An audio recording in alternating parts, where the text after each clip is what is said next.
So, Kawhi Leonard, guy who will probably go down as one of the 50 greatest players to ever play the sport of basketball. A guy who could have went down one of the 30 greatest players to play the sport, but his body just didn't want to hold up. And it's unfortunate. It is unfortunate that his body didn't hold up, because Kawhi Leonard is someone that, like, people were comparing to freaking Jordan at one stage in his career. Kawhi Leonard is a superstar player, a superstar level athlete, a superstar defender, played both ends, but my God, his career, like, he's done. He's absolutely done. And there is nobody that I've seen, like, get more money while very clearly not going to be able to play basketball. Like, we saw when DeMarcus Cousins got injured, and DeMarcus Cousins wasn't Kawhi level, but he wasn't that far off Kawhi level at the time anyway. We saw him get nothing. We saw him get no contracts because they were risking injuries. Because he tore his Achilles.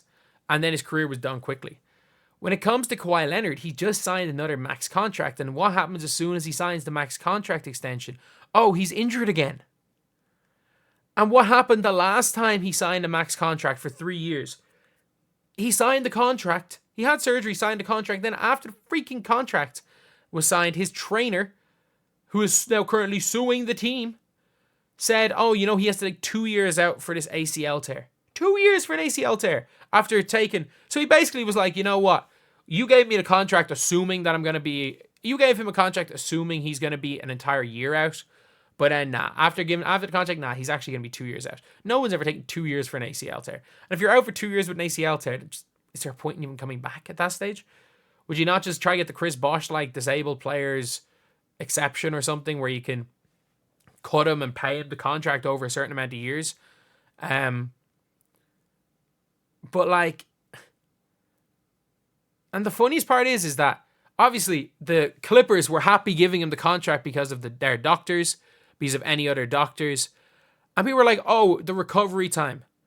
Was it a physiotherapist? No. Was it a medical doctor? No. Was it his surgeon that said he needed 2 years to come back? No. It was his personal trainer. Like, of all people involved, and I get it, teams will try to get players out in the court. But, like, the Clippers signed Kawhi to another long-term extension. The reality is that it helps him being on the floor long-term more than him being on the floor short-term. And then it's like, oh, they were at fault for playing him 63 games in a row till his knee blew out. And it's like, man, I can guarantee you, if Kawhi Leonard does not want to play basketball, he won't. We saw it in San Antonio. Kawhi doesn't want to play, he won't. But it's always everyone around Kawhi. It's always everyone around Kawhi speaking for Kawhi. And the reality is, Kawhi is just not on the floor enough. He is just straight up not nearly on the floor enough to warrant really anything. He's not on the floor enough to warrant a max contract. He's not on the floor enough to warrant a near max contract. And we just have to talk about it. Like, his career is done. And Kawhi Leonard has been, like, how much did he play? What did he play? 2 half seasons in and no playoffs during a max contract. And yeah, I get it. It happens. But then for him to go and take another max contract, and now suddenly his injury is, he's still injured and he's still not playing, and he's like, oh yeah, you know what? I'm going to go and play at the Olympics. I'm playing, like, he ends the season. He doesn't play in the playoffs because he's injured. And then he goes and says, I'm going to play for Team USA in the Olympics. Goes and practices with Team USA. Does the whole training camp with Team USA. And then all of a sudden, like, nah, I'm injured. Or, like, Team USA cut him. And then suddenly he comes back into the new season. Actually, no, he's injured. Like, if you're a team paying him $50 million a year, you're going to be pissed. You're going to be pissed at that. And if you're a fan of a team that's paying him $50 million a year, like, you are the LA Clippers. And I get it, you're not the Los Angeles Lakers, but you're still in LA. You've got the richest owner in the NBA. You've got the best arena in the NBA. You can attract free agents.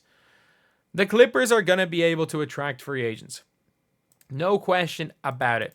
The Clippers are going to be able to attract free agents, and they're just stuck on a max for Kawhi as well as a near max for Harden. And the worst thing about it is that they, if you want to say they can at least get Cooper Flag, no, they can't get Cooper Flag, because if they lose,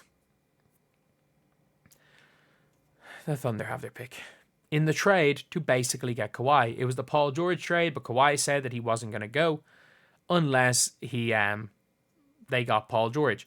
Would they have been better off keeping Shai Gilgeous-Alexander, Danilo Gallinari, and all their picks? Yes.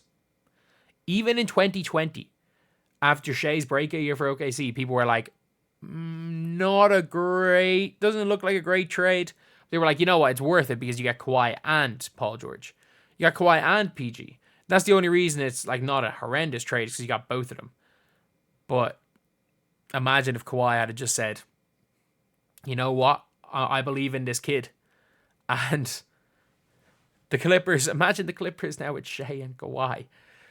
And I don't know, maybe at some stage during that run, they could have gotten a Chris Paul back, maybe. Maybe they could have gotten Chris Paul back. But to help out with Shai. Either way, it's a pity the way Kawhi's career is gone. I'm not going to be out there and call him the worst superstar in sports history like Stephen A. Smith has, because the reality of the situation is, when it comes to Kawhi, is that Kawhi Leonard, let's be real, when he is on the floor in the playoffs, he always steps up. When he is on the floor and it matters, he always steps up.